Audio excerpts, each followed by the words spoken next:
Buenos días, mis hermanos. Damos inicio a la prédica correspondiente al capítulo 26,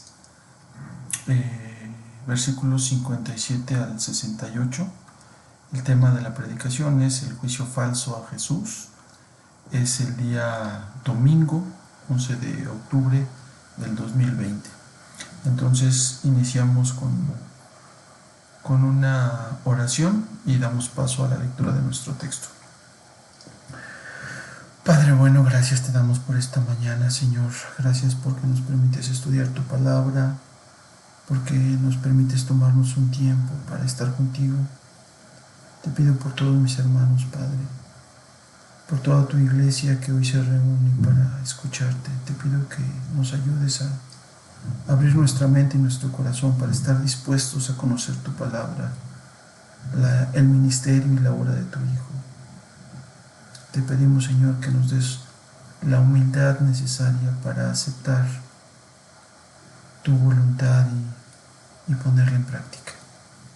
Bendito seas, Padre bueno, por esta obra y por este testimonio de tu Hijo hacia nosotros. En el bendito nombre de Él te damos las gracias y damos inicio a este tiempo para compartir contigo. Bendito seas. Muy bien, vamos a leer nuestro texto. Como ya les comenté, es Mateo 26, 57 al 68. Vamos a estudiarlo en la versión de la Reina Valera 60. Dice así: los que prendieron a Jesús lo llevaron al sumo sacerdote Caifás, donde estaban reunidos los escribas y los ancianos. Mas Pedro le seguía de lejos hasta el patio del sumo sacerdote y entrando se sentó con los alguaciles para ver el fin. Los principales sacerdotes y los ancianos y todo el concilio buscaban falso testimonio contra Jesús para entregarle a la muerte, y no lo hallaron, aunque muchos testigos falsos se presentaban. Pero al fin vinieron dos testigos falsos que dijeron: este dijo, puedo derribar el templo de Dios y en 3 días reedificarlo. Y levantándose el sumo sacerdote le dijo: ¿no respondes nada? ¿Qué testifican estos contra ti? Mas Jesús callaba. Entonces el sumo sacerdote le dijo: te conjuro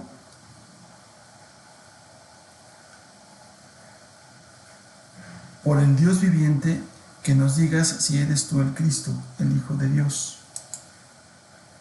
Jesús le dijo: tú lo has dicho, y además os digo que desde ahora veréis al Hijo del Hombre sentado a la diestra del poder de Dios y viniendo en las nubes del cielo. Entonces el sumo sacerdote rasgó sus vestiduras diciendo: ha blasfemado. ¿Qué más necesidad tenemos de testigos? He aquí, ahora mismo habéis oído su blasfemia. ¿Qué os parece? Y respondiendo ellos dijeron: es reo de muerte. Entonces le escupieron el rostro y le dieron de puñetazos, y otros le abofeteaban, diciendo: profetízanos, Cristo, ¿quién es el que te abofeteó? Muy bien, esta es la lectura del texto que vamos a compartir el día de hoy. Sin embargo, ¿cómo llega Jesús a este momento? Es muy importante que podamos establecer la ruta, la línea de los eventos que llevan a Jesús a este momento. Como hemos visto en las prédicas anteriores, hay un énfasis muy claro, muy práctico respecto a la enseñanza que Jesús tiene para nosotros, que Dios tiene para nosotros en el momento del Getsemaní, en el momento en que Cristo ora a Dios para que, de ser posible, Él no tenga que tomar la copa de la ira de Dios. Es un momento de oración muy profundo y es muy importante para nosotros orar a Dios. Es un ejemplo muy importante de cómo nosotros que creemos en Cristo debemos tomar ejemplo de cómo actuó él ante la ira de Dios. Pero es importante mencionar también, por ejemplo, qué lleva a Cristo a estar en este momento. Y a partir de ahí del Getsemaní, cómo enfrenta él su juicio. Entonces, vamos a profundizar en estos aspectos. Muy bien, entonces como estamos diciendo, vamos un poco al contexto. Es necesario establecer la ruta que lleva del Getsemaní, que es donde empieza el llamado periodo de la pasión, hasta el Calvario, hasta el Gólgota, hasta la cruz. Un punto muy importante es esto, el juicio, el inicio de los juicios de Cristo. Como sabemos, Cristo tuvo dos juicios: el juicio de la ley judía, encabezado por Caifás, que era el sumo sacerdote, y el Sanedrín, el concilio, como los jueces. Y el segundo juicio fue el expuesto frente a la ley romana, donde quien encabezaba ese juicio fue Pilatos y Herodes Antipas, los cuales también van a juzgar a Cristo, van a juzgar a Jesús, y lo vamos a ver más adelante. Sin embargo, el plan de la autoridad judía llega a su momento, llega a su hora en el texto que estamos compartiendo. Ellos ya habían preparado, como lo vimos previamente, un plan para destruir a Jesús. Ahora lo que están estableciendo son los detalles del plan de acción de último momento. Tiene que ser ahora, antes de la Pascua. Ya habíamos hablado al respecto. Tienen que cumplir toda formalidad, toda, apariencia de la ley del Antiguo Testamento. Pero ¿cuáles son los detalles finales? Los detalles finales son que Judas les va a anticipar cómo va a entregar a su maestro. Es a través de un saludo íntimo, un beso en la mejilla. ¿Cuáles van a ser las fuerzas para atraparlo? Bueno, van a destinar una compañía de soldados romanos. Las compañías aproximadamente estaban formadas por 600 soldados. Entonces, una compañía de 600 soldados más los alguaciles del templo van a ir entre las 12 y las 3 de la mañana a encontrarlo en el lugar donde Cristo solía ponerse en oración. 2 y 3 de la mañana es el plan de acción para atraparlo como un ladrón, como un bandido. Ahora, mientras el Sanedrín, Judas, los enemigos de Jesús en conjunto están planeando cómo atraparlo, mientras eso sucede, Cristo está preparándose para este juicio falso, para este momento tan difícil. ¿Dónde lo encontramos preparándose? Yendo al Getsemaní. Termina la cena, van caminando hacia el Monte de los Olivos, y ahí en este lagar, en este lugar donde se preparaba el zumo de las olivas, es donde Cristo se va a disponer a orar a su Padre, a pedir a su Padre que, si es posible, pase de él este momento. ¿A qué momento se está refiriendo Cristo? Esa es una pregunta importante. ¿Es la cruz? ¿Es el dolor de la crucifixión? ¿Es el dolor de la humillación frente a la autoridad romana? ¿Es el verse desnudo, humillado, con un profundo dolor de crucifixión? ¿Es eso a lo que está pidiendo Jesús a su Padre que le permita evadir? ¿Qué es lo que encontramos en el Getsemaní? Bueno, vamos a detallar un poco este momento, estos elementos fundamentales. El primer punto que me gustaría destacar es que Jesús, llegando a Getsemaní, empieza a hablar de manera profunda con sus amigos, con sus discípulos, y les comenta que en Mateo 26:38 dice así: entonces Jesús les dijo: mi alma está muy triste hasta la muerte, quedaos aquí y velad conmigo. Yendo un poco adelante, se postró sobre su rostro orando y diciendo: Padre mío, si es posible, pase de mí esta copa, pero no sea como yo quiero, sino como tú.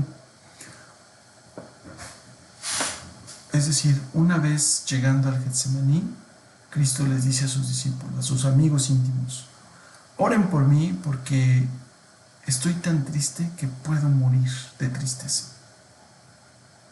Oren por mí porque me siento de una forma tan abatido que podría morir de tristeza. Una vez que pide este apoyo a sus compañeros, se dispone a orar. Y esta oración, en esta oración, podríamos decir que va a enfrentar la voluntad de Dios. Ahora, hay varios puntos aquí que me gustaría poner a su consideración, proponer para su reflexión. Bueno, un paréntesis. Escuché una cápsula informativa durante esta semana donde una propuesta filosófica nos narra cómo solamente el alma del ser humano puede reproducirse a sí misma. La idea es un poco compleja, ¿no? Pero si tratamos de razonarla, vemos que es algo que todos vivimos cotidianamente. Es decir, no es verdad que cuando nosotros tenemos algún momento de reflexión o en la cotidianidad de nuestro día a día a solas, hablamos con nosotros mismos. Nuestros momentos de reflexión nos llevan a cuestionarnos a nosotros y pareciera que nuestra alma, nuestro ser, se duplica y es una versión de nosotros hablando con nosotros mismos, ¿no? Muchas veces también podemos ir al pasado y recordar un momento de algunos años o de algunos días y reflexionar y cuestionarnos por qué actuamos así. Y esa versión pasada de nosotros viene, se hace presente y platica con nosotros y nos expone el por qué hicimos lo que hicimos. Y muchas veces en estos ejercicios nos damos cuenta y nos vamos conociendo más nuestra forma de actuar. Muchas veces queremos hacer algo que sabemos que está mal de principio. Y sin embargo estamos dispuestos a hacerlos. Pero hay una mejor versión de nosotros que nos contiene y nos dice: no obres de tal manera, no actúes de tal manera, no busques venganza, no generes una mala palabra, no tienes por qué buscar el mal de otro. Esta versión de nosotros platica, razona con la versión que quiere desquitarse, que quiere buscar venganza, que quiere ejercer juicio. Bueno, nos encontramos muchas veces así. Y cuando pensamos en esto y después regresamos, cierro el paréntesis, regresamos a este momento, al momento del Getsemaní, vemos a Cristo en su humanidad tratando de aceptar la palabra de Dios, la voluntad de Dios. Pero en su humanidad también tenemos que reconocer que Él está angustiado, que Él tiene una profunda tristeza, que la soledad a la que se va a enfrentar, el momento que va a enfrentar, lo llena de angustia, de miedo. Es tal su miedo que no puede resistir más y por eso es que ora al Padre. Muy bien, es en este momento de oración, es en este momento en el Getsemaní donde le pide ayuda a sus amigos.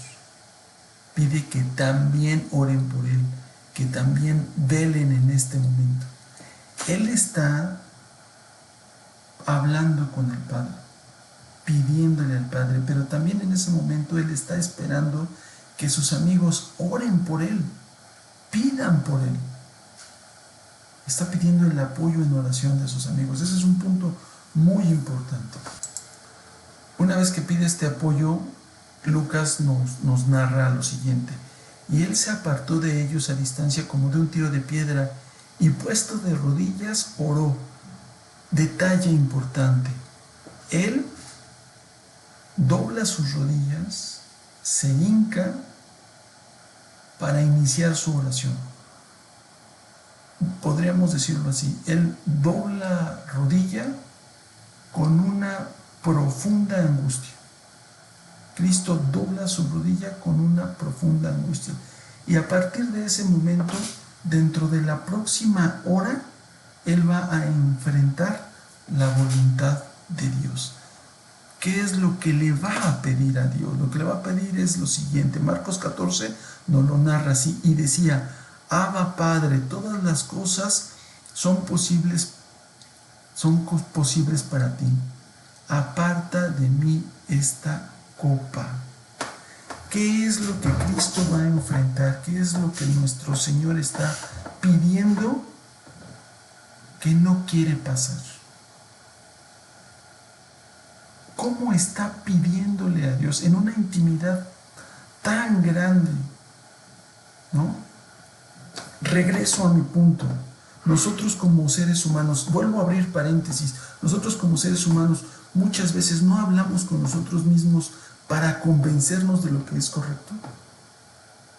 No hablamos con nosotros mismos para decirnos: tú sabes que te estás excediendo en la comida, para. Tú sabes que eres débil ante el alcohol, o ante el cigarro, o ante la pornografía, aléjate. Tú sabes que no soportas la actitud de tal persona, tienes que trabajar con eso. Tienes que ser humilde. ¿Cuántas veces nosotros luchamos con nuestra mejor versión? Muchas veces, cotidianamente, como ya lo hemos dicho. Bueno, si nosotros somos hechura del Padre, si nosotros fuimos hechos a semejanza del Padre, cierro paréntesis, entonces Cristo en este momento está en comunión con su Padre, porque Cristo es Dios mismo.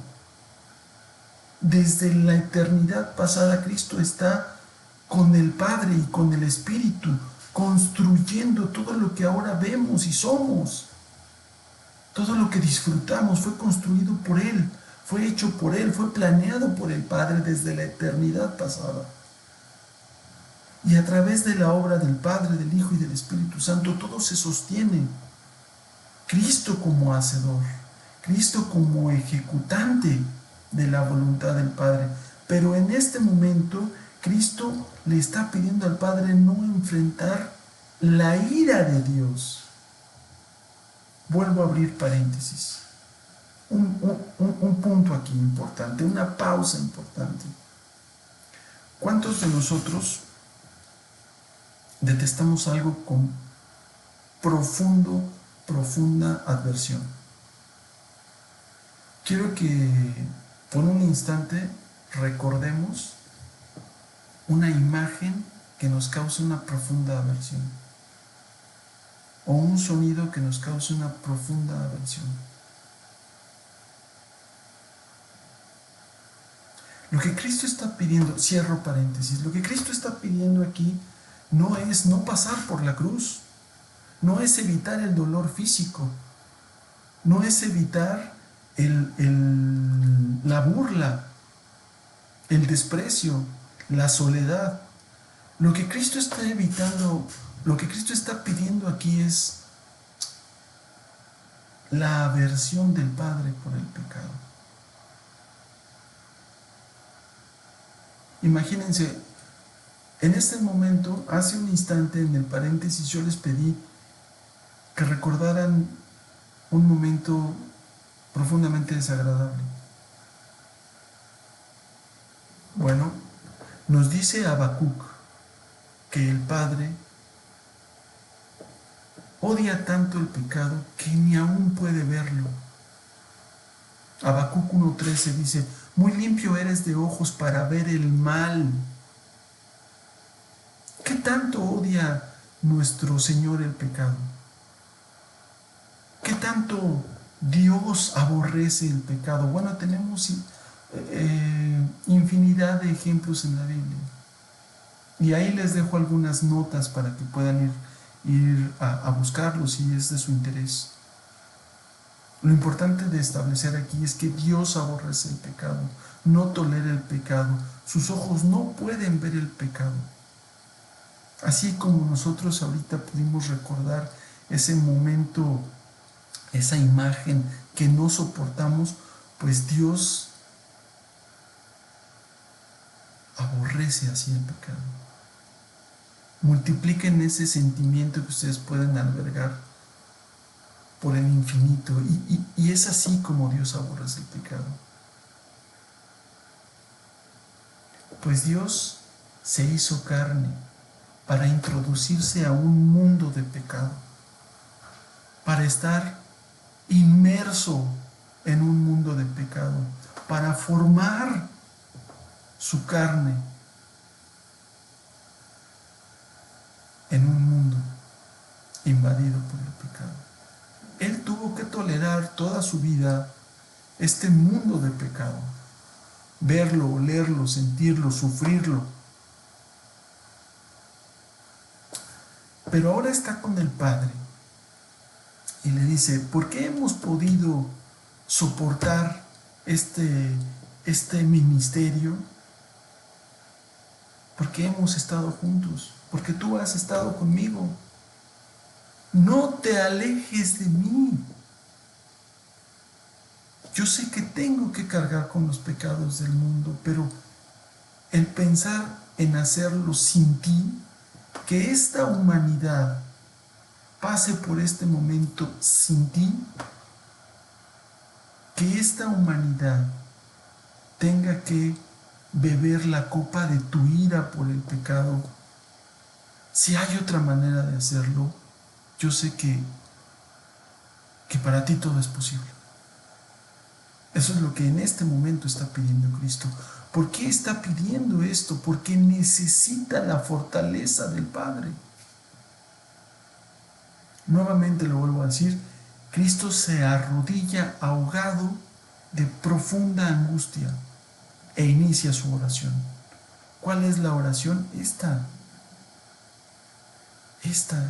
Pasa de mí la copa de ira que tú sientes por el pecado.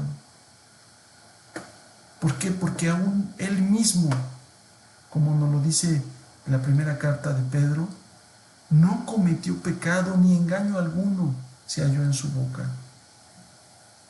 ¿Cuál es la respuesta del Padre ante esto? Lucas nos dice que un ángel viene a fortalecerlo. Cristo dobla su rodilla con una profunda aflicción y se levanta fortalecido y victorioso. ¿Cómo se levanta? Después de ir a ver en 2 ocasiones a sus amigos y ver que ellos no han podido velar y orar, Él regresa a hacer su tercera oración con las mismas palabras, y en ese tercer momento Él se levanta victorioso y dice: mas no lo que yo quiero, sino lo que tu voluntad prevalezca. Ahora, una vez fortalecido, miren cómo el momento cambia. Una vez fortalecido, Juan nos lo narra así: pero Jesús, sabiendo todas las cosas que le habían de sobrevenir, se adelantó y les dijo: ¿a quién buscáis? ¿Qué momento estamos viendo? Cuando Judas viene con esta turba, estos más de 600 hombres, a prenderle. Cristo está ya tan fortalecido que en todo momento muestra esta determinación. 600 hombres vienen a prenderle y Él los encara diciendo: ¿a quién buscáis? Le respondieron: a Jesús Nazareno. Jesús les dijo: yo soy. Y estaba también con ellos Judas, el que le entregaba. Cuando les dijo: yo soy, retrocedieron y cayeron a tierra. La determinación. Esto es un milagro. Esto es una forma de demostrarnos que todo por Él estaba sujeto, que Él tenía el control en sus manos de cualquier situación que va a enfrentar en este momento. 600 hombres acosándolo y él con una sola frase, yo soy, identificándose como Dios mismo, hace que todos caigan a una. Y él sintetiza esta acción que ellos están tomando, les demuestra cómo sabe su intención, diciendo, y respondiendo Jesús les dijo, como contra un ladrón habéis salido con espadas y con palos para prenderme. Es parte de su plan, es parte de su maldad. ¿Saben por qué? Porque cada día estaba con vosotros enseñando en el templo y no me prendisteis. Pero así es para que se cumplan las escrituras. Él tenía el control. Sin embargo, sus discípulos huyeron, estaban muertos de miedo. Aún Pedro, que se narra que en el primer momento reacciona, demuestra su lealtad a él. Seguramente la espada con la que Pedro ataca a Malco iba hacia la cabeza. Malco puede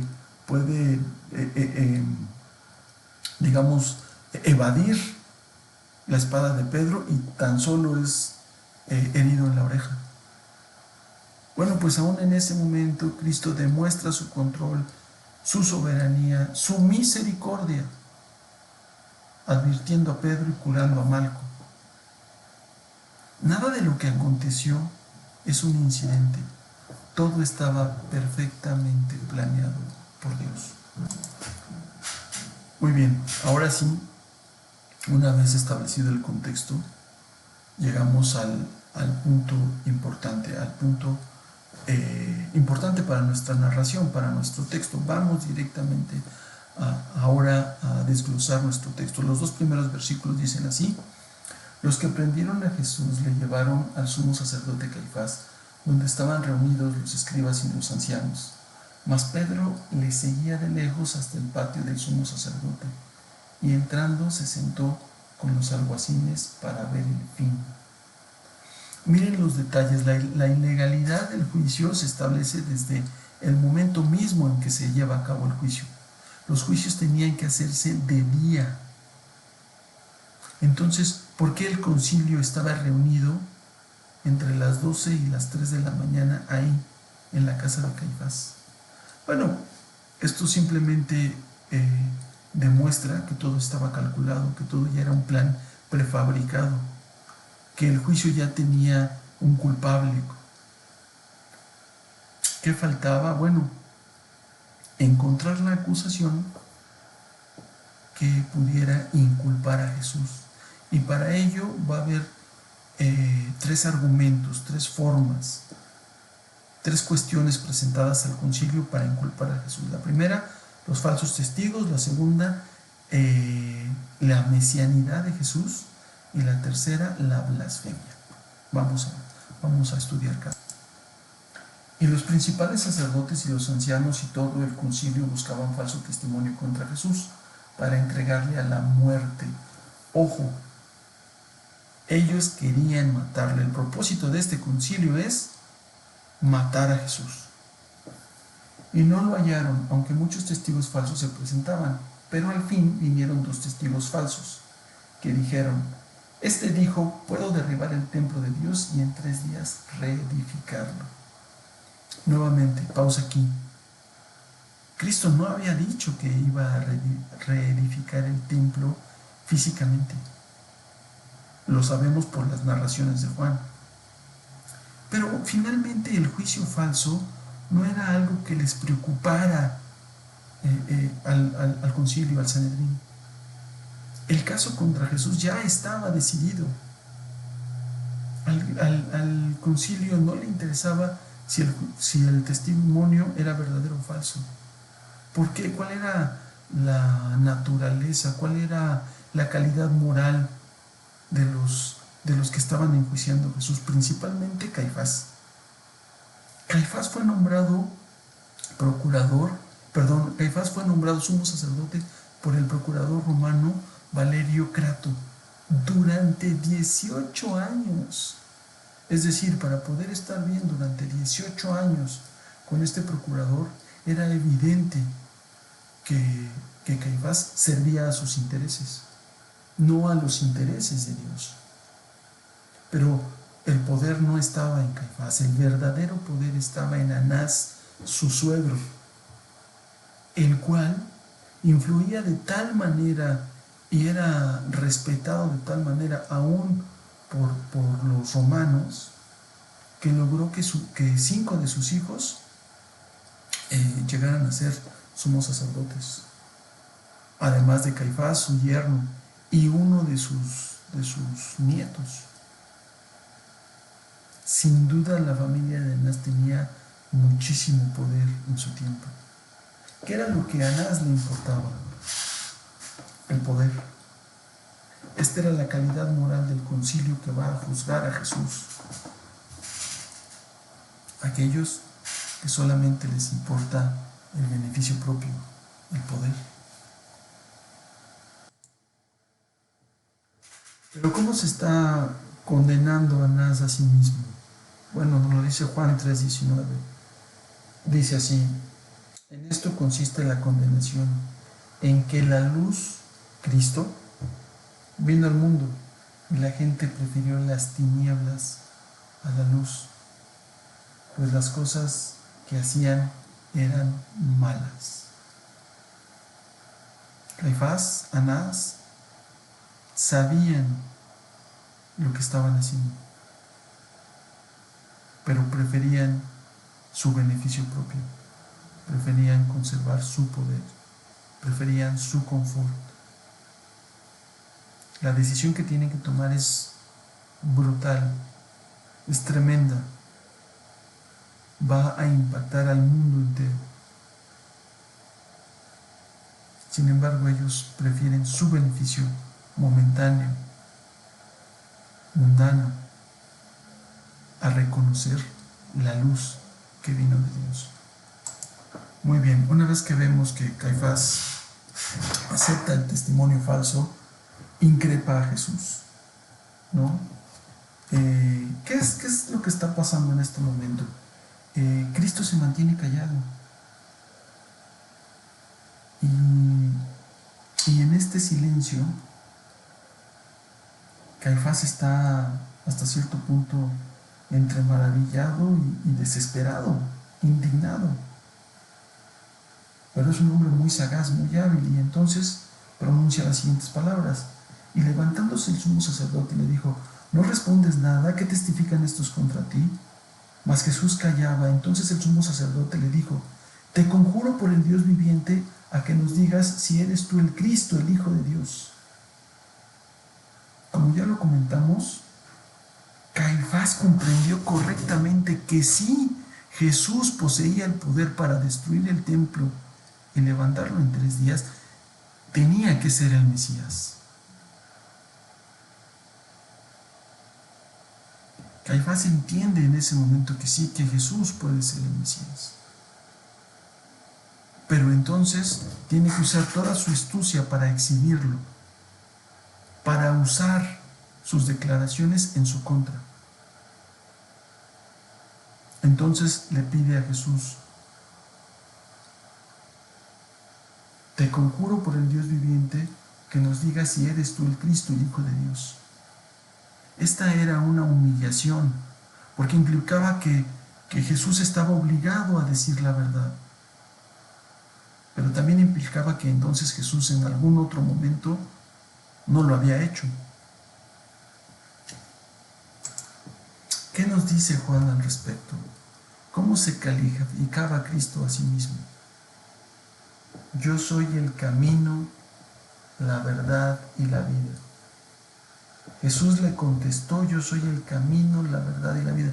¿A quién le está contestando? Obviamente no fue a Caifás, fue en otro momento, fue a Tomás, su discípulo. Le dice a Tomás: yo soy el camino, la verdad y la vida. Nadie puede llegar al Padre si no es por mí.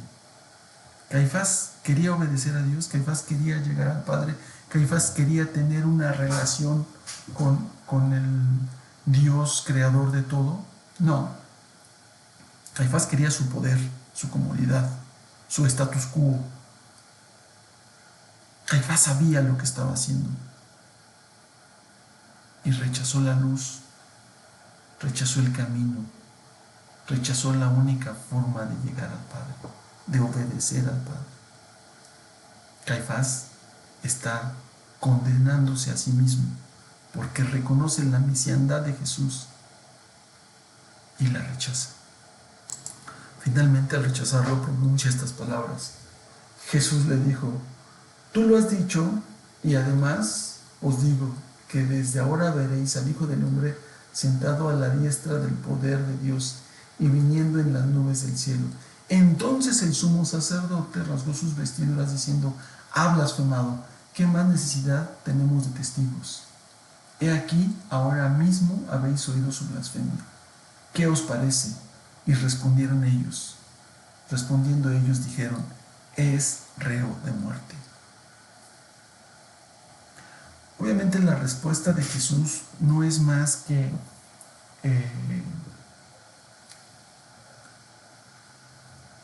la misericordia infinita de Dios. Si reflexionamos un poco, podemos ver que Jesús les está dando una última oportunidad. El Salmo 110 y el libro de Daniel narran las palabras de Jesús está pronunciando en este momento. Sin embargo, Caifás ya había tomado su decisión. No importa cuánto le recordara los textos bíblicos, no importa cuánto le recordara que él realmente es el Hijo de Dios y se lo demostrara mediante la ley y los textos en los que ellos creen obedecer a Dios y alcanzar salvación.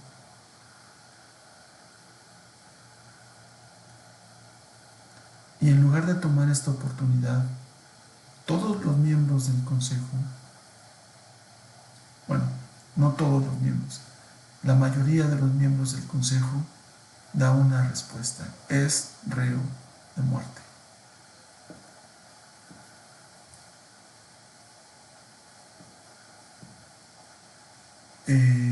La forma en que Caifás actúa es tan evidente que nos muestra cómo lo único que lo mueve es su interés personal. Ya en Juan, Caifás había esgrimido un argumento. En Juan 11, 49, 52, Caifás dice: es necesario destruir el ministerio de Cristo, de Jesús, para no entrar en conflicto con Roma. Y en este momento se olvida de ese argumento para decir: es necesario destruir a Jesús para obedecer a Dios, porque ha blasfemado en contra de Jehová.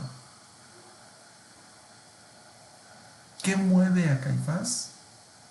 No es el amor a Dios, no es el respeto a la blasfemia, es, en fin, Caifás se está condenando a sí mismo y está una vez más rechazando la oportunidad de arrepentirse de su pecado. ¿Qué lo mueve? El interés personal. Muy bien, ya vimos entonces los 3 puntos expuestos en el concilio, en el juicio falso contra Cristo. Y finalmente toman la blasfemia como la forma de condenarle. Lo condenan a muerte. Otra pausa aquí, otro punto importante. Si el juicio hubiera sido legítimo, el juicio debió haber terminado como un acto solemne. Pero vean la claridad y el detalle con el que se narra el final del juicio de Jesús. Cerremos paréntesis, vamos al texto y dice así: entonces le escupieron el rostro y le dieron de puñetazos y otros lo abofeteaban, diciendo: profetízanos, Cristo, ¿quién es el que te golpeó? Marcos lo narra de esta manera: Y algunos comenzaron a escupirle y a cubrirle el rostro y a darle puñetazos y a decirle, profetiza. Y los alguaciles le daban de bofetadas. Dos detalles extraordinarios. Uno es la forma en que termina el juicio y cómo para Caifás se cumple su voluntad y sella el cumplimiento de su voluntad con la burla, como si fuera un auténtico juicio. El otro detalle sumamente importante es la expresión de los insultos. Porque por más repugnantes que estos puedan ser, ¿no?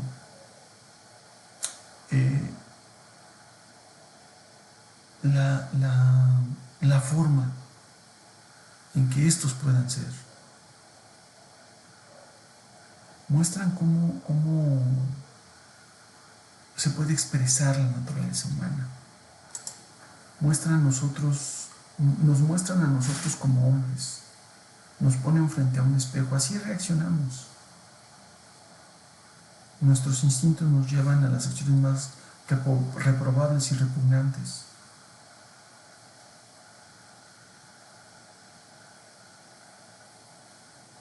Cubren los ojos de un inocente y lo golpean con desprecio y se burlan diciendo, profetiza quien te golpeó. Ahora también es importante mencionar que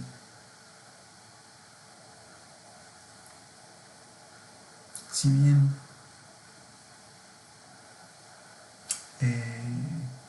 esto está ocurriendo en el más vil de los actos, para Dios también hay un cumplimiento de su voluntad.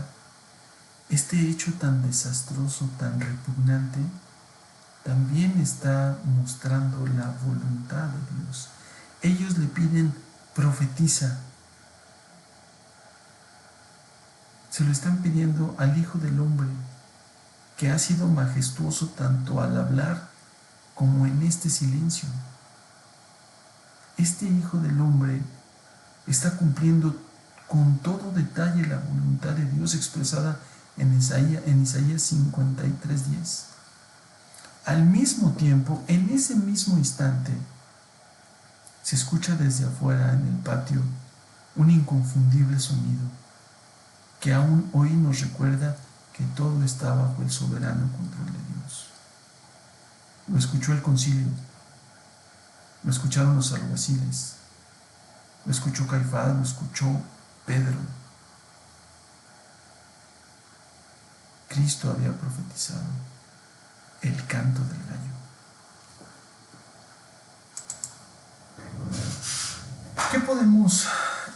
¿Qué podemos establecer como conclusión? Por más dolor o indignación que nos cause el juicio de Jesús, por más que nuestra mente se avergüence por la forma en que estos hombres trataron al Hijo de Dios, por más que nos sintamos incómodos por las burlas en su contra, debemos aceptar que el concilio tenía razón. El juicio de Jesús como reo de muerte era correcto. Tanto Dios como Caifás pueden decir, uno tiene que morir por todos. Pero diciendo las mismas palabras, están afirmando cosas totalmente diferentes, diametralmente opuestas. Según Caifás, Jesús blasfemó cuando afirmó ser el Mesías, el Hijo de Dios. Según el Padre Celestial, Jesús asumió la blasfemia de toda la humanidad. Él fue hecho pecado por nosotros. Primera de Pedro, capítulo 2, dice: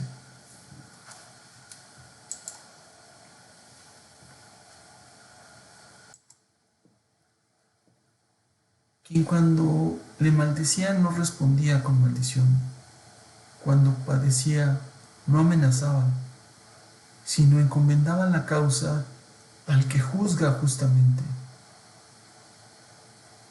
quien llevó él mismo nuestros pecados en su cuerpo sobre el madero, para que nosotros, estando muertos a los pecados, vivamos a la justicia, y por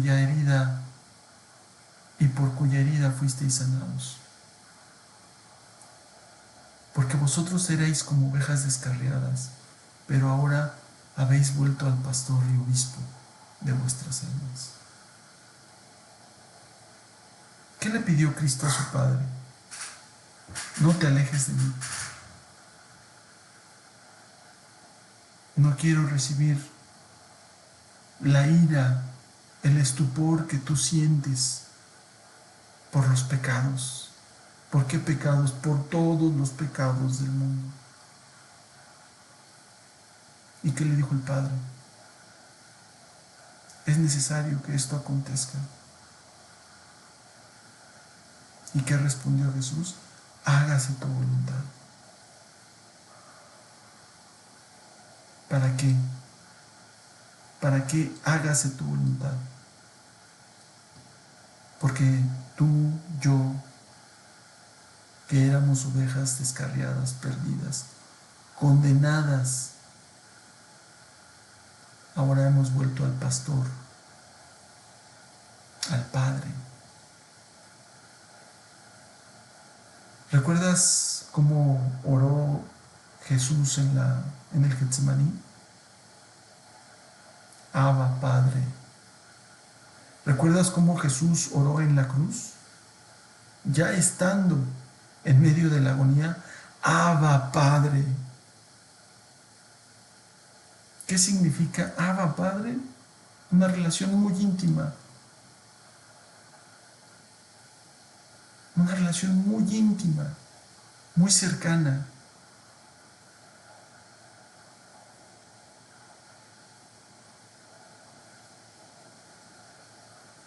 Es la forma más cariñosa que podemos usar para referirnos, para acercarnos a nuestro Padre.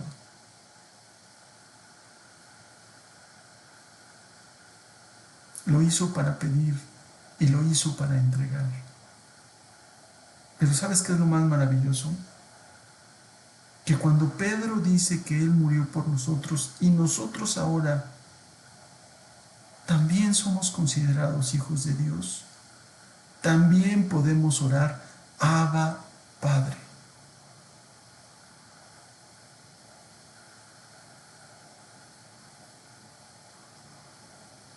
Él vino a un mundo de pecado a cargar con todos los pecados. Y por supuesto que así como Caifás tuvo que tomar una decisión, cada uno de nosotros, cada uno que escuche el mensaje de la salvación, del Evangelio de Cristo, del Evangelio de Jesús, debe tomar una decisión. No hay puntos medios. Puede decir Abba, Padre, o puede decir ha blasfemado. No hay puntos medios. Cada uno de nosotros debe de tomar su determinación y actuar en consecuencia. Vamos a orar. Bendito Padre, gracias te damos por esta mañana, Señor. Gracias por este tiempo. Gracias por la reflexión, Señor. Qué difícil es aceptar que un Dios con tanto amor haya tenido que enviar a su Hijo a sufrir por todos los pecados del mundo. Permítenos aceptarlo, Señor, realmente aceptarlo, para que a partir de eso cambiemos nuestras vidas. Decidamos obedecerte como lo hizo tu Hijo, con esa misma determinación. Qué difícil, Señor. ¿Cómo obedecerte con esa misma determinación? Pero aquí estamos, Padre. Tú lo puedes todo y te pedimos que transformes nuestro corazón. Este corazón de piedra se convierta en un corazón dispuesto a obedecerte. Que el día de hoy, Señor, finalmente podamos doblar nuestra rodilla poniendo delante toda nuestra agonía para ponernos de pie, victoriosos, fortalecidos, dispuestos a la agonía por ti. Bendito seas, Señor. Bendito seas esta mañana y por siempre. Amén.